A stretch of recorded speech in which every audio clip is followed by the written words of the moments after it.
We have breaking news tonight indicating that while many reporters and pundits recently have been speculating that the Mueller investigation is close to an end, there is much more to the investigation than any of us can know, including this new report in the Daily Beast tonight with the lead, quote, "The special counsel's office and federal prosecutors in Manhattan are scrutinizing a meeting involving former House Intelligence Committee Chairman Devin Nunes, one-time National Security Advisor Michael Flynn, and dozens of foreign officials, according to 3 sources familiar with the investigations. The investigation is about a breakfast event at the Trump Hotel in Washington 2 days before the Trump inauguration. The event came to the attention of prosecutors who were investigating possible misuse of funds by the Trump Inaugural Committee. Michael Flynn, of course, has already pleaded guilty to lying to the FBI and has been cooperating with investigators. This is the first time that Devin Nunes' name has surfaced in any reports concerning the special prosecutor's investigation. And so Robert Mueller's investigation continues, and none of us really know exactly what he is investigating, who he is investigating, or how many different things and cases and episodes he is investigating, how many potential defendants still face some jeopardy as Robert Mueller continues his work.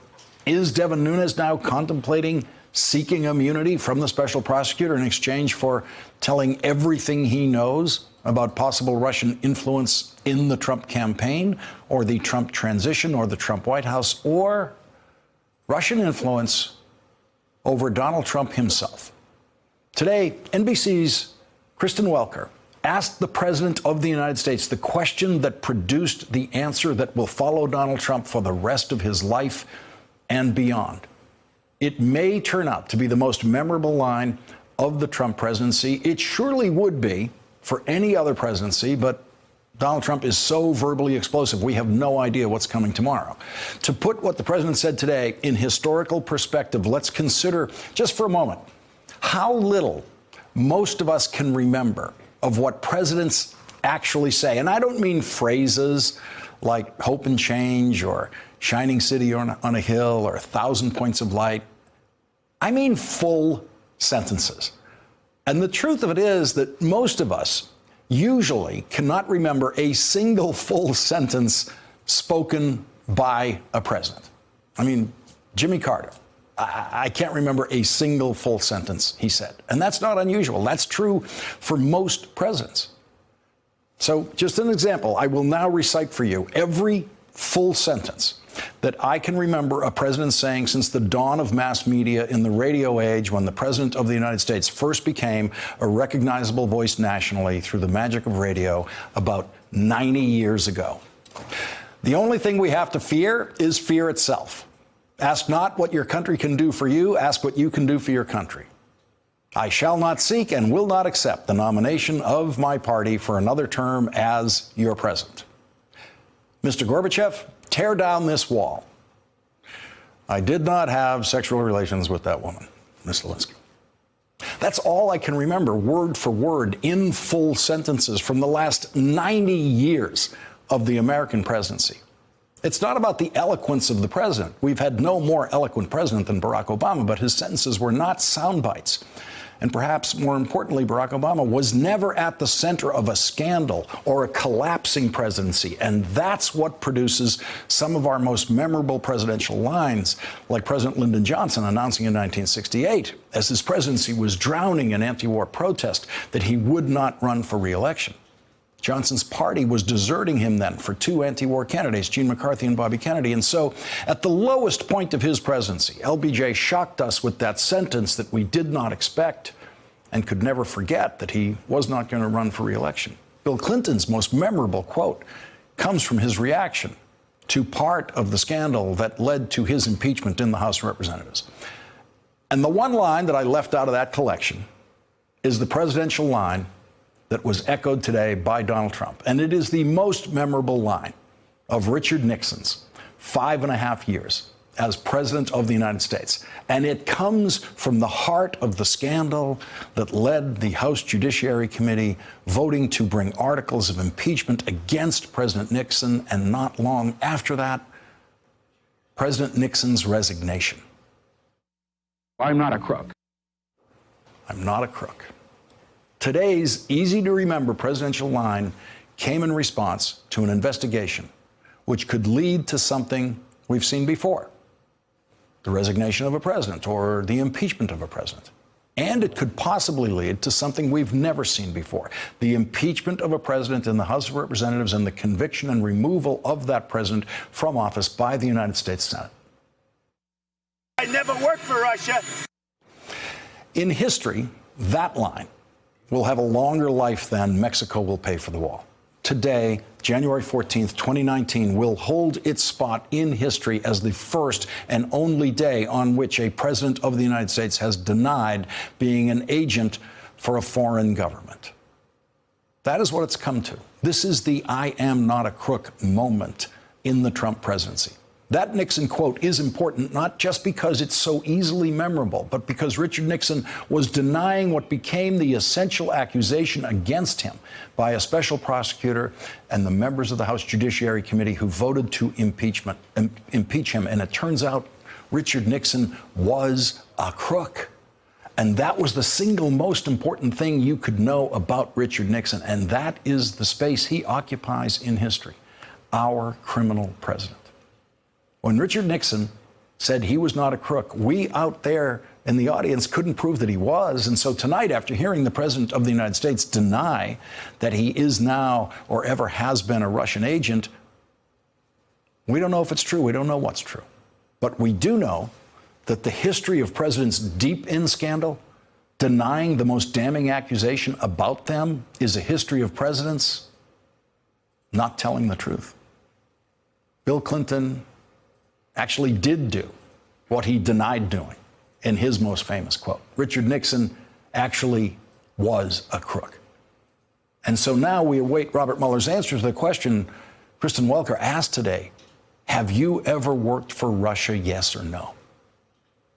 That question came after a weekend of intense media coverage in reaction to a Friday night New York Times report that the FBI opened a counterintelligence investigation of the President of the United States because in the first months of the Trump presidency, after the firing of FBI Director James Comey, the FBI had then the very same question that Kristen Welker asked today: is the president a Russian agent? Shortly after the FBI opened that investigation, Robert Mueller was appointed special counsel to investigate, quote, any links and or coordination between the Russian government and individuals associated with the campaign of President Donald Trump and any matters that arose or may arise directly from the investigation. And so tonight, Robert Mueller is working on the answer to that question: is the president a Russian agent? When Robert Mueller writes his report on his investigation, President Trump is hoping that Mueller will be handing that report to William Barr, who the president has nominated to be his next attorney general. William Barr's confirmation hearing begins tomorrow morning at 9:30.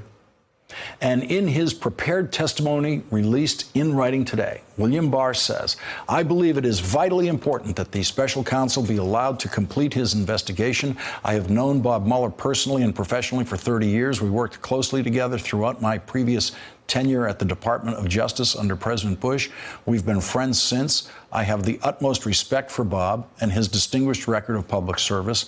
When he was named special counsel, I said that his selection was good news and that knowing him, I had confidence he would handle the matter properly. I still have that confidence today. The country needs a credible resolution of these issues. If confirmed, I will not permit partisan politics, personal interests, or any other improper consideration to interfere with this or any other investigation. I will follow the special counsel regulations scrupulously and in good faith, and on my watch, Bob will be allowed to complete his work. Leading off our discussion now, Michael Isikoff, chief investigative correspondent for Yahoo News and the co-author of Russian Roulette. Ned Price is with us. He's a former CIA analyst and a former senior director and spokesperson for the National Security Council in the Obama administration. He's an MSNBC national security contributor. And Andrew Weiss, a Russia expert who has served on the staff of the National Security Council and also in the State Department during the Clinton administration. Michael Isikoff, I want to start with you. Having written the book Russian Roulette, you've been trying to get at these questions for literally for years now. You've come closer than most of us have to our answers here. I want to get your reaction to this reporting about the FBI's investigation of the president beginning sooner than we thought, and in effect sliding into and becoming part of the Mueller investigation.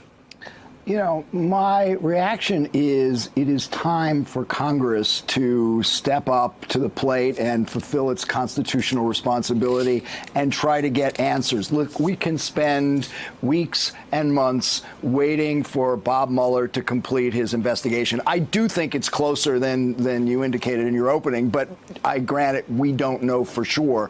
What I'm less sure about is that when Mueller does complete his investigation, we're going to instantly know the results in any meaningful form. We don't know what kind of report he's writing. It could be an expansive one. It could be a very limited one saying, I've charged these people. I haven't charged these other prospective defendants. We don't know how much of it will be publicly released. There could be a battle over executive privilege. There could be a battle. There's nothing in the regulations that requires public dissemination of this report. So the only people who can get answers to all the questions raised in that New York Times story and all the other stories we've been talking about for 2 years now is the Congress of the United States, with public hearings, with key fact witnesses, and stop waiting for, some Mueller report that may or may not come anytime soon. We have an opportunity, February 7th, the first opportunity. Elliot Cummings is going to be questioning before the House Oversight Committee. Michael Cohen. All questions should be on the table, regardless of whether they get directly into his Mueller testimony. In fact, they should focus on his Mueller testimony, the Trump Tower meeting, the Ukrainian press plan, peace plan, everything else we've been talking about. It's the only way for us to finally get answers to all these questions, and it's really up to Congress now to step up and do its job. And Ned, what Michael's describing is the way it worked during Watergate. The special prosecutor was working. The congressional investigative committees were working in the Senate, in the House. Even the impeachment hearings were going on in the House Judiciary Committee while the special prosecutor was still working. That's absolutely right. Unfortunately, in this case, Lawrence, we have a very different model. We have endured a very different model, largely because of the individual you referenced at the top of your intro, and that's Devin Nunes.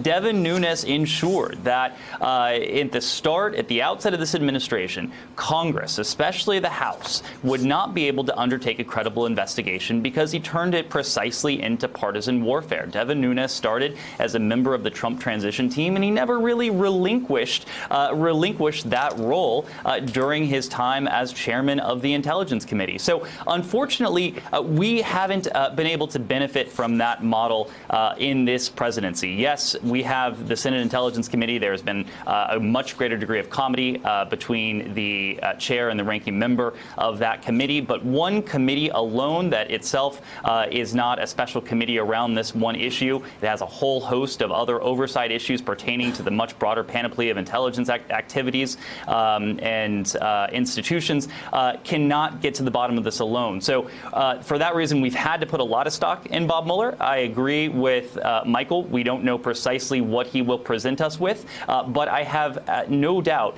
that he will present Congress with, at the very least, an opening to continue the important work that is now moving forward in earnest, that we have a Democratic House and a House, importantly, with the power of the gavel and the power of the subpoena. Later in this hour, we're going to hear from Eliot Engel, the new chairman of the House Foreign Affairs Committee. And he's announced that he wants to use his subpoena power and his investigative power in that committee to find out exactly what Donald Trump and Vladimir Putin have been talking about. And he's trying to find different ways to find that out. But Andrew Weiss, that strikes me as an investigative mode that, although it seems like relatively normal oversight for that Foreign Affairs Committee to do, it also feeds the investigative process of what's going on here. And you've pointed out that there's a tremendous overlap of questions here in what Robert Mueller's investigating and what's emerged in this Washington Post reporting about the president trying to hide what he says to Vladimir Putin, what Vladimir Putin says to him. Yeah, right now I think it's important for everyone to sort of focus on a key week of events, and that was during the period for Donald Trump's first face-to-face meeting with Vladimir Putin in Hamburg, Germany in summer of 2017. And what's remarkable about the chronology that is worth focusing on here is how this very first in-person encounter between the two leaders coincided with the scramble inside the White House and inside Trump's own family to respond to a breaking report in the New York Times that sort of was the first confirmed report of a high-level meeting between members of the Trump campaign and a Russian emissary. And what was remarkable is that after the first official bilateral meeting in the G20, Donald Trump went out of his way to seek out Vladimir Putin for an impromptu private session on the margins of a dinner event at the G20 summit. And we don't know what they talked about, but when Trump basically helped draft the statement for Don Jr., he emphasized that all the Russian lawyer had come to talk to people about was this horrible humanitarian situation where the Russian government had cut off American families' ability to adopt Russian orphans. We now know, of course, that that was just a smokescreen for what was going on, which was a Russian emissary saying, hey, I'm here to give dirt on your political opponents. And so Trump seems to have created this narrative of, oh, I'm really worried about Russian orphans. And then he was promptly embarrassed when that didn't hold up. But where I think we all are, struck by, based on Greg Miller's report over the weekend in the Washington Post, is this bizarre behavior of basically telling the translator, don't share any information about what you just witnessed, preventing the rest of the U.S. government from even knowing that this second meeting with Vladimir Putin had even happened. It was only about 10 days later that the White House basically came out and said, oh, yeah, by the way, we did this other meeting when we're just informing of it to you now, as if it wasn't meaningful. And then the final point, I'll conclude on this, was about 10 days later with the New York Times, Trump repeated this canard about about adoption, pretending that that was the central aspect of why this Russian emissary had been received at Trump Tower by Don Jr., Jared Kushner, and Paul Manafort. It doesn't add up. And Michael, as Andrew just lined up there in the timeline, it is possible, in what Andrew was describing, that in his secret discussion with Vladimir Putin, where only the Russian translator was present at that dinner, that Donald Trump could have been getting his story straight with Vladimir Putin about what to tell the New York Times about the Trump Tower meeting before then getting the story straight with Donald Trump Jr. about what to tell the New York Times. Interesting speculation for which we have no evidence. I think the timeline that Andrew outlined is intriguing, and I would add one more data point, something I reported like almost 2 years ago now, or at the time, which was that Trump's lawyers knew about the content of those of the emails that led to the Trump Tower meeting in late June of 2017. So it's about 2 or 3 weeks before the meeting with Putin and when the White House acknowledged that Trump was aware of it. So, and it seemed improbable that Trump's lawyers would have these emails laying out exactly what the Trump Tower meeting was about or what it was supposed to be about and not have informed their client. But all that said, I mean, look, you're going to have Eliot Engel up later. I come back to my point before. He's chairman of the House Foreign Affairs Committee, and he could subpoena the translators. Secretary Tillerson, then secretary, was there for parts of the meeting with Putin. He can be called to testify. There are ways to get at this without having to wait for Robert Mueller, who may or may not be able to answer the question. And just getting back to the point Ned made, Devin Nunes is no longer the chairman of the House Intelligence Committee. Adam Schiff is. And one of the more disheartening things I saw last week was a tweet from Adam Schiff saying that he wants to call Michael Cohen in closed session before the House Intelligence Committee. Really, at this point in the game, closed session behind closed doors? I mean, that just strikes me as completely off.